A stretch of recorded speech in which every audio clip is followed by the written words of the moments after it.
You're listening to Your Rivers Are Wrong, the podcast.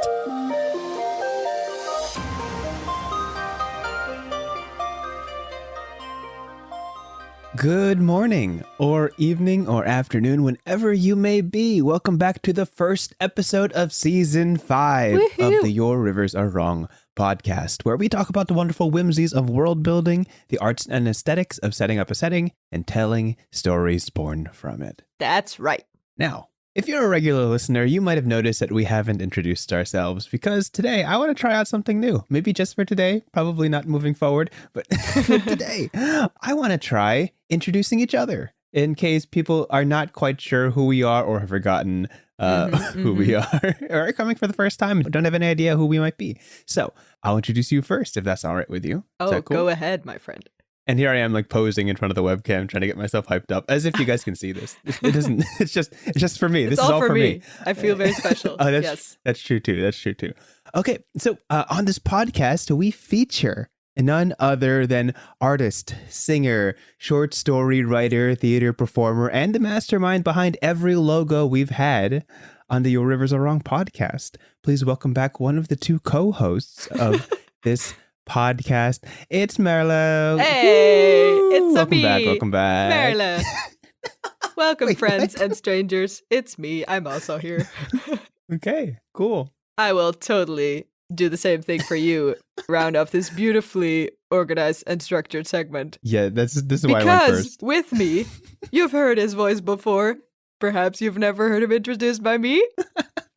It's Dante, the wonderful Dante, who is very busy, usually, just like me, running an amazing YouTube channel, started with D&D, branching out into literally 99 other games, which is a wild thing. Wintry D&D, go look it up. Am I saying that right? Or is it Wintry RPG now?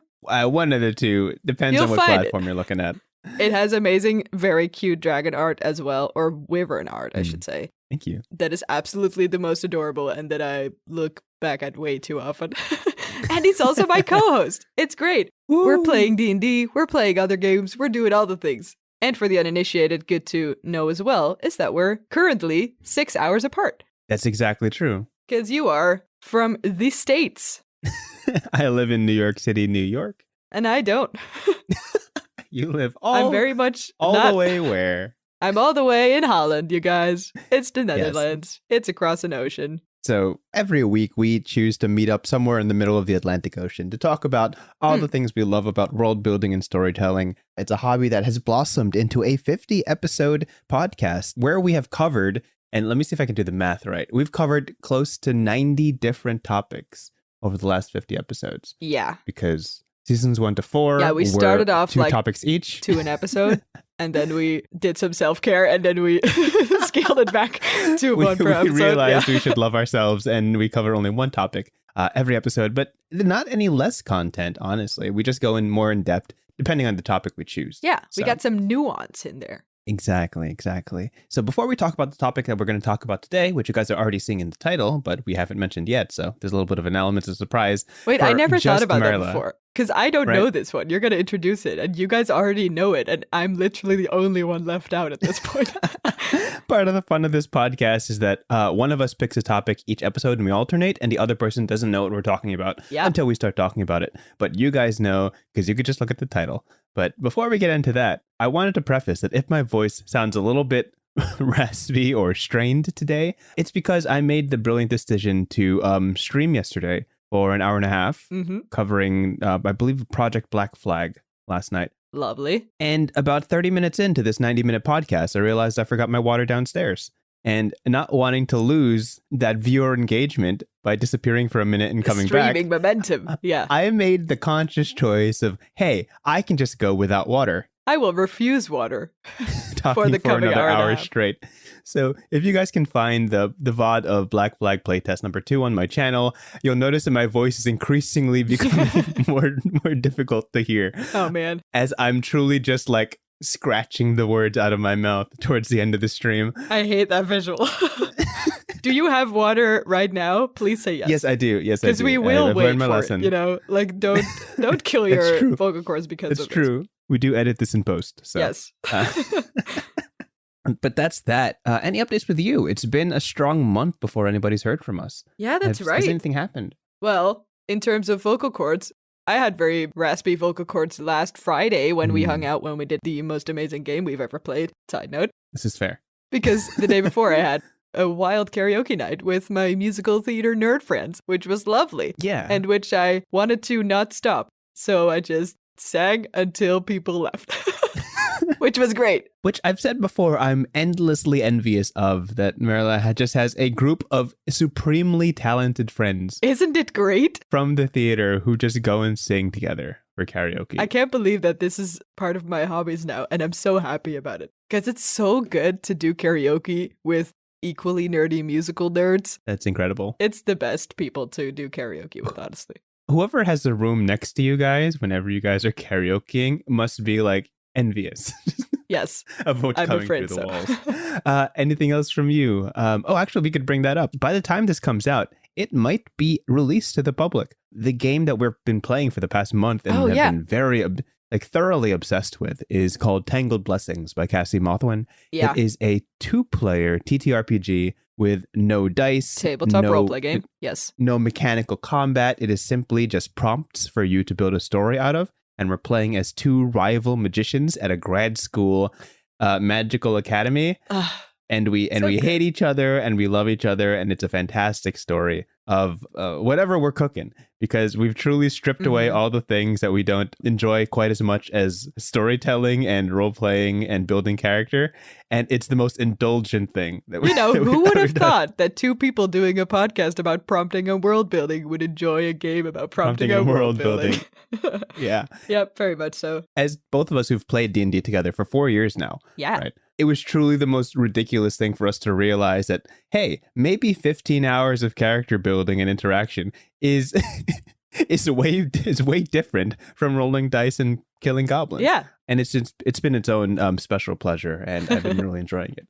So if that game is out by the time this episode drops, yeah. Also, you covered this on your channel, right? You did a stream about it. Sure did. With the author of the game. Yes, I was on Super stream cool. with Cassie Mothwin to explain this, and we've been playing through the demo of the game. But hopefully by the end of April, I think, whenever this comes out, I might be dating this podcast, which won't be relevant literally in 2 months from now.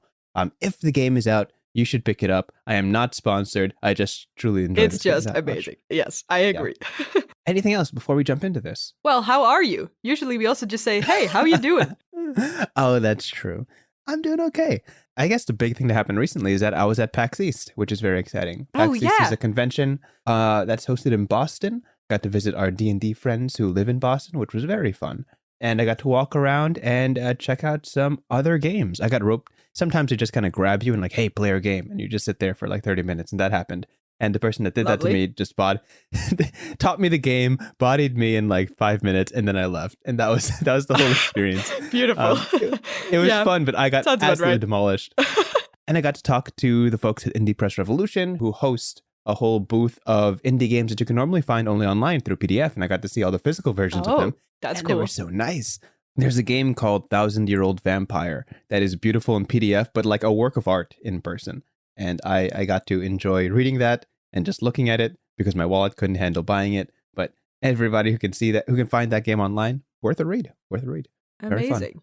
That sounds like a great place. I honestly didn't really know what it was, except for that you guys keep saying you gotta visit when PAX is there. Right. And I sort of ended my stream of thought about it there. It's like a video game / board game / tech convention of things that are upcoming, so to speak. Yeah, that's great. And with that, we should probably start talking about the thing we talk about on this podcast. That makes sense, right? Sure. Again, every week we bring one topic to the table. I know what it is this time, but Marla doesn't. And the next week we'll alternate. And then after, we'll close the episode with a prompt, where I'll toss a prompt to Marla and using, I guess, what we learned from the episode. Do we usually tie it back into the topic, or is it usually a little more random? I mean, it kind of happens. Yeah, sometimes. It feels so logical in your brain when you prep something like that. Yeah. And Marla's got to improvise something at the end. So stay tuned for that. Today, unfortunately, I was trying to boil this down to a one-word title, as I usually try to. Like boil the topic down to like one word so it fits nicely in the title of whatever the podcast episode is. But today... I love how I never think about this in my life and let you do all the work whenever I prep. Every time you bring a topic, I'm like, okay, what is that in one word? What is that in one word? Sorry, And it's I not always never perfect. realized. Yeah, I guess that's part of the deal. Actually, season 1, we had a whole lot of longer titles, so to speak. That's right. So I'm going to harken back to celebrate episode 51 of this podcast. I'm going to talk about something that we touched on episodes 1 and 2, which is very exciting to come back to. And the topic is leaving an impact. Ooh, Leaving an impact. dang. Okay. So on this podcast, we talk about a whole lot of setting building. We want to build a setting for our world, whether that be a city, a country, a village, or the entire world and mythos. And it can be on a grand scale. But how we tie that world building into storytelling, or at least one of the many woven lines that connect the two ideas, is the concept of change, where the onus of a story is how things change, so to speak. So there's kind of a catalyst, something that brings a story forward, how that catalyst is addressed, and how everything is left in its wake in post. So today, I want to focus on what it looks like when the main characters of a story, whether this be a TTRPG or some sort of written story, how the main characters of a story leave an impact on the setting, and how that meaningful change teaches us about the world in past, present, and future. That's the topic. Okay. Yes, I like that. I like that a lot. I wanted to be like, oh, the topic is impact, but that's kind of, I'm workshopping it. I don't have to think about the title for like weeks because we're pre-recording this. So we'll think about that later. We can start with the very basics and look into the past first. One of the things that I keep remembering you bringing up was this scene in the show The Last Airbender where they're walking through a desert and you can see the visible impact of war. Deep into the background of the scene, without anybody bringing it up, you can see the remnants of like armies and tanks and ruinous buildings. And that is a change to the setting that happened in the past that informs us of how this place has changed before the adventurers got there. But for me, when I'm running any sort of TTRPG, when I'm running any sort of campaign, and I bring my players to a place, whether that be a tavern or a city or a village, one of my first questions to myself is, what here is available and ready for the adventurers to change it? And that's kind of like my leading question, to make sure that the world is an interactable piece of whatever story they're trying to tell. And usually I try to gear that towards things that are like diametrically opposed to their beliefs or how they believe this place should be. If I bring up something that is oppressive or dangerous or morally corrupt, so to speak, that's always a very easy thing for them to be like, hey, that's wrong. Maybe we can do something about that. But also, it's part of making the world feel lived in when players can see that what they do leads to a tangible, palpable change. And the more visual it is, the more I personally enjoy it. Maybe to toss it to you if you have any thoughts on this. Do you know of any examples of a setting that has clearly been influenced by someone who passed through, or something in the past that has shaped it? We literally even talked about a setting that constantly changes in episode, I believe it was 48. The one where we're talking about the city that is slowly, where the water level is slowly rising. Yeah, one of the recent ones, yeah. So that's one of the dynamic settings where things slowly change over time. Do you have any examples of that or things that stick out to you when talking about a setting that has had something impact them? There's so many thoughts already that I think connect super well to this thing. Immediately my brain went to the like, you have this weird YouTube niche that's just amazing of people just building the most detailed miniatures about like settings from animated films or something. I watched a video about this morning. This one was the casita from the Encanto movie, and somebody remade it in like dollhouse size. Wow. And it was beautiful and lovely and art, and also very great to just see as a time lapse for like half an hour. I was just sort of glued to the screen. And it reminded me of it because in miniature painting and stuff, or painting in general, maybe, there's this thing. It's almost this talk about something being retro or being vintage, right? If you make something from scratch, it will become more real if you make it look like it's old. It starts to feel more realistic once you dab some tissue paper on your paint so that it looks like it's imperfect, like it had some wear and tear. Or when people say, oh, that house is so characteristic, because you see time sort of being represented in either old elements on the window pane or something, or you see that the house is a little bit janky, or that the tiles that are used are a bit old, or the color is sort of started to chip away a little bit. I don't know, stuff like that. And somehow we love it more when it's old or when it's lived in. Yeah. It's kind of the same thing what you're talking about. When you see the impact or the fact that time has had an effect on it, I think somehow we connect more to it, or we realize that it is its own place that had its own history. Right. I remember going to Berlin in Germany. Of course, Berlin has had like a wild history in itself because of World War II. Of course.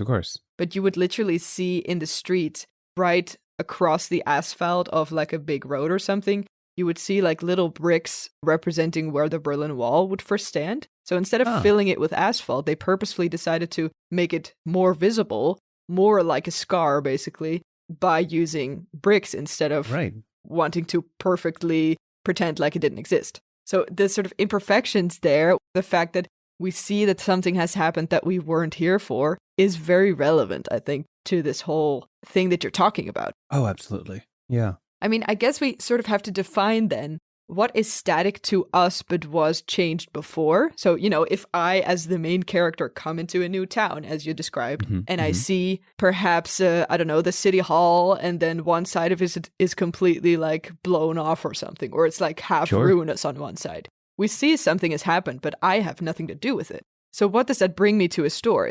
I guess that brings mystery. It brings this idea of time has passed before I was here. Yeah. This has a history by itself. But then on the other hand, you also want to have stuff in your story, exactly what you were saying, that is clean, perhaps, or that is ready for change by me, right? By the main character. Right. Because that's how the main character leaves an impact and how we can connect it to feeling for the main character instead of just understanding the grandness of history that passed through here before or something. Right? I think that it's two different things. And it also reminds me a lot of stories that are told in like ruins and stuff. I'm not sure if we ever discussed this one, but one animated show, Kipo and the Age of Wonder Beasts. I don't think we have. I think it's on Netflix. I really hear no one speak about it, but it's really, really good. And it's basically a world, if I remember correctly, because it's been a while since I watched it. But a lot of the world building is basically traces of wars and chaos that happened before, and our main characters kind of finding kind of apocalypse kind of style, right? Of finding old places and making them their own, or seeing how the world has sort of reshaped in these ruins that were the old world. It gives it a lot of depth. I really love that about it. Yeah. There's such a level of intrigue that you can pull by making settings that have already been changed to the point of the people reading it wonder what led to that. Like your example is fantastic of simply presenting them with a building that's already half destroyed. Like, I don't know anybody who wouldn't ask what happened there. You know, it's a a perfect pull. Perfect adventure hook. Pull. Yeah. And then you think about all the things that adventurers do and how much they leave in like ruins. Like, you know, there's a common joke where like the town that adventurers visit is never better after they leave. For me. And the adventurers get to continue their heroic quest somewhere else. But you never talk about the cleaning crews of a superhero fight, right? Whatever's you never left talk in about its wake, the millions of dollars of buildings that have been knocked down in this punch out, right? Yeah. You know, and it's so good when you bring people back to somewhere they visited before and someone tells them, oh yeah, we're still working on that. And that building is in like a state of repair. Or you can see people who have like visible scars or marks from some arcane happenings, and people getting used to these changes. It's such a fun feeling. Yeah, and I think it's also about connection, right? Because if you have a building that's perfect on its own, or that seems very, I guess just disconnected from the world, as in nothing has happened to it, or it is its own little piece of landmark that has been untouched or something. Two things about that. One, if it's in a world that is changed and touched and steeped in time and history, that's going to be very strange because it's totally like out of tune with the rest of the world. And two, if you world build without it having impact or having been impacted by other things in the same world, then your world is not really the same world. It's two different places. If you want to say this village is here and this village is there, you can say that. But if you don't build the road, or if you don't build the relationship two villages have next to each other, they're not going to be connected. And as we're talking about ways to kind of make your setting more interactable, the more we talk, I think about like like a phrase is like Lego blocks are made to be knocked down or so, just something like that. Like the whole reason for building things up is like a whole stack of dominoes is to eventually knock it down, right? The more things in your world that are interfaceable that players can touch gives them more to play with and more things to change and more ways to pull the story in a direction that they want, gives them more agency in affecting where they go as players. Just to bring up examples, a fantastic way that all of us are very familiar with in terms of people who have run games for people. The best way for your push your players in a direction that is interesting and engaging and unique is to put someone in front of them that is diametrically opposed to what they believe in. That is just truly like, hey, no causing trouble, no messing with the royalty. Do not go to the castle and cause trouble. Do not go to the prisons and break anybody out. This is truly a place ruled by the soldiers and the army, and you will come through, make no change, and leave. And there's something about that in the deep wiring of the player's mind that says, hey, we gotta do something about this. Right? Yes. We have to change this. Also, if we're introducing a little bit, we talk a lot about Dungeons & Dragons, D&D, and RPG. Sure, yes. But in general, this can be applied to all world building, all storytelling. Everything's connected. But in D&D, usually you have a player and you have the character that they play, and then you have the world that they are playing in. I guess we use them a lot interchangeably. But definitely, if you are a player, you can sort of substitute that as well for being an author, right? So just wanted to put that out there. Yes. In terms of TTRPGs, for people who aren't familiar, most games have something called a game master, where someone's in charge of running the setting and building the sandbox that the other players can roam around in with their characters. Yeah, so that's kind of the perspective on this. But yeah, and this is kind of a bad habit, that I like making sure that my world speaks of the path that the adventurers took through it. So every city that they pass through, I almost refuse to let them leave until something has visibly changed. Interesting. And the bad habit that my players that always remind me of is that it's usually by fire. Usually by some... Oh, wait, I feel like we talked about this. Didn't we have a fire episode? I think it was the Pirates episode. Pirates and Fire episode. Yeah, basically fire brings change, fire brings progress, fire brings ruin, fire brings dynamic movement. Yes. Good, bad, or otherwise, most cities that my adventurers go to often leave with fire behind them, illuminating it's a good their visual, backs. I'll give you that. Yeah. I would recommend against, burning all of your world down if single, you can. yeah. But, if it's your way, who am I to stop you, man? Yeah. That's totally fine. Yeah. But yeah, it's just something you really got to think about when you are making this world that people are going to interact with. It's kind of a big picture thing. When you're planning out what your story is going to be, you have to make sure that most things in your story are not ironclad. There are going to be obviously foundational concepts and ideas and structures in your building that are unchanging and important because they're unchanging. But everything around it should be like things you can pull off of a toy shelf that players can look to, find interest in, and do whatever they want to. And that's how you create a world filled with memories, or remember how we did this, or remember how we changed that, or this place was different last time I was here. This is how you add weight to the things that players experience by reminding them that they are the onus of change and they are the ones leaving an impact. And the story that they tell relies on what they change, how much they change, and why they changed it.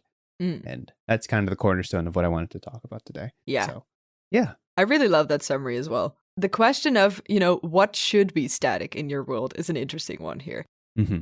If you world build without any rules, usually I like some very basic or very abstract ground rules there, right? But on the other hand, the more rules you have, I remember talking to my tutor because I'm doing a master's in illustration. Yes. And she brought up something very interesting where she said the more rigid your structure or your core set for whatever it is that you're doing is, the more shocking it will be once you get out of it, once you break it. Wow, that's good, right? connected to what we're talking about. I love that. I just realized, yeah. And it's really lovely because she talked about it in Shakespearean specific sonnet writing and stuff, where you have quite rigid, rules of rhyme or rules of how many verses go before you change up your rhyme scheme or something like that. I'm not super familiar. Because Shakespeare has a specific way of sonnet writing, he can talk about the most abstract stuff like living or dying or love. Sure, the most vague thing ever. And because the structure is so rigid, the abstraction that happens within a rigid structure, there's a bigger contrast there than if you wouldn't have rules at all. The thing that happens when you world build is that you sort of establish a setting first, and then you see either the change or you break it, and then, you make the change, either you or, your players or your characters, whoever. Yeah. That kind of got me thinking about what is the things that you want to be static? Static as in hard to change, or, what you were saying, like a character that's diametrically opposed. And why should it be static? And what things are not static in the first place? It's kind of a balance, right? Because on the one hand, you want to have structure in order to make them understand where they are, because that's literally what establishing a setting kind of is, right? You have these roads here, and the people talk like this, and all the houses are pink. That's sort of a rule set that you're building then, right? The sort of the way of living in this current place. And then the more rules you have, or the more strict that is, once you set it on fire. The noble people that will not be used to anything and are very strict about it will be more shocked by the fire than the people that live in the slums have fires constantly. To sort of stay in the metaphor there. Yeah, in that aspect, you add weight to things by putting a rigidity to them, making them resistant to change, makes it all the more impactful when they do change. Like things you believe to be core foundational ideas or concepts, if they change, the players or the people reading will be like, oh, everything is different now, right? Everything changes. If you think on a grand like mythos scale, if you manage to change something on like a world editing level, if that lever is pulled, something you believe to be absolute truth. If something changes there, like a god dies or the skies opens up, like things like that, things you believed would never ever change. If that change is made, if that impact is left, everything feels so different. That's how you add weight to certain situations. You establish their rigidity and then abolish it, so to speak. But for sure. Yeah, that's all I had on that topic. I feel like that's a good primer for people to start thinking about how they can implement that in stories that they tell, or how they actively world build and make sure that what they have is a setting that is dynamic and ever available to change. So I love that. That's a great conversation. And it ties into so many things as well, right? That we usually talk about. It's there on so many levels. Right. Great first start of the season, Good I would first say. Start. I think amazing. I think we're getting better at this. I think we're getting. Again, really? if you want to, before we jump into our prompt, if you want to go back to any of our episodes and look to any of our topics that we've covered, there is no order to these episodes. Besides, like our quiet, like little life updates that might have some continuity. You can watch the episodes in any order you want, and every topic is relevant ad infinitum. Like whenever it will not. It's a growing archive. What we're doing. So hop on to whatever episode you think catches your interest and enjoy whatever we've got already. You want to hear more about Dante setting his city on fire? Go listen to the Pirates of Fire episode. There's literally a fire episode.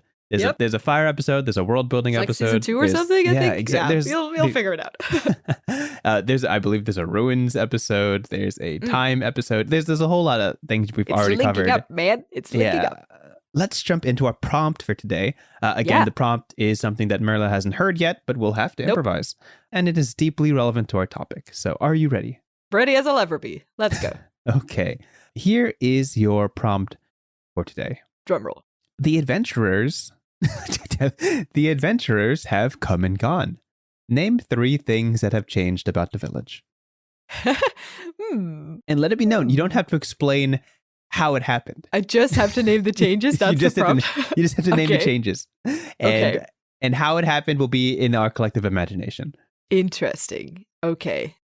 I feel like for this to make sense, there's got to be some world building to this, right? Okay, here it goes. This is the context of this. Sure. This village is a small village, pretty small, on the edge of, I would say, a district or something that has a large metropole, and this is like not the metropole. Sure. This is the other city also in the same district that no one ever goes to. All the tourists go to the big one, go to the capital. This one's on the edge of a forest. It's a little bit higher up in the mountains. People usually go here for recreation, I would say, rather than like any specific work. There's a lot of like woods around that are very pretty.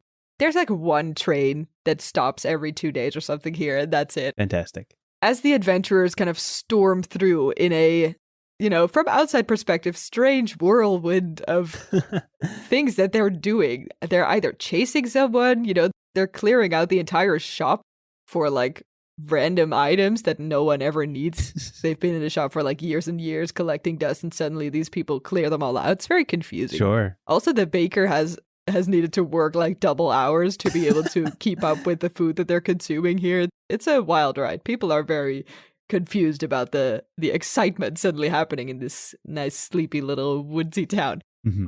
And before they know it, they're gone too. People have been talking about like, have you seen the new ones? And then they're already left somehow. No one knows what they're up to, where they're going.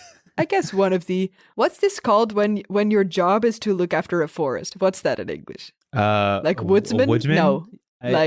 Park ranger? Park ranger. Yeah, that's kind of what I mean. The park ranger of the town. The one dude checking out the forest right. every day. It doesn't feel right. No? What is it? Woodsman? No, that's fine. That's fine. You can go with park ranger, because I feel like a village doesn't call the forest near them a park, Maybe it's just the ranger. Okay. It might just be the ranger. Okay, this is probably then just like a woodsman just living even more remote than the rest of the people. Sure. If you need to know anything about the woods, you got to go to Mr. The woodsman. Larry over here. Larry the woodsman, okay. Larry's doing his daily rounds, making his way through the woods, and suddenly he notices a giant, quite literally as large as a roundabout, a giant footprint stamped into the ground. Okay. This big a footprint is not usual for these areas. There's maybe bears and boars and foxes and stuff that live here, but that's about it. A bear is a pretty big deal around here, and this is not a bear. There's like 3 bears that could fit into the size of this thing. Loving it. He's very confused about it. At first, he's like, should I share this with the other people? And then he's like, nah, they'll freak out. They'll either blame me for something. He's like, no, this goes with me to the grave. And he never talks about it again. Meanwhile, someone new arrives at this town through the train station. Someone who's coming to their grandma who lives here and is needing a good breath of fresh air. Perfect. After a wild life in the city. Grandma's waiting for them, very happy, they hug and stuff. And he's like, hey, did you notice that the announcements in the train are like in reverse? I'm not sure if this is like the thing that usually happens here, but somehow there's like, I couldn't really understand what stop I should take. I mean, I saw you on the platform, and she's like, no, that's not, that never, no, that's not a thing. Ever since this first young man who's coming to stay with grandma noticed it, once he left after the summer, still in reverse, the train conductor has not been able to fix this at all, even though he knows the machinery. It's very confusing. Perhaps there's like some magic involved, but it's not something that someone would spend like hours on doing. Who would benefit from this, right? It's very strange. But, I guess people have just started to learn to understand what stop they're at and stuff. It's kind of sorting itself out. There's one more thing. I would say the most positive and impactful change that these hungry adventurers have brought is that ever since they've totally robbed the bakery of all their goods, the bakery was forced to be very creative in their new products and produce, because once you eat all the normal cookies, I only have these I don't know what goes in cookies. I only have raisins left. Where are you going with this? Cookies with raisins? I don't know. I never really tried it. Yeah. Do we have other flavors that we still have left in the pantry? Because the new stuff's not going to come in for a week. So they're making like a lot of new flavored cookies now. And the adventurers have been like the first people to try them out. Amazing. And so the bakery, how do you say that? The bakery's inventory has expanded greatly by the influence of these lovely, confusing strangers. And I guess no one really knows what happened in the forest or in the train. That's stellar. End of prompt. Did I do it right? That's so great. I'm not sure. No, that was good. You sold me. Deeply disconnected things, or are they? That was my only job. Or are they? The words reversing on the train gives me such rascal wizard energy.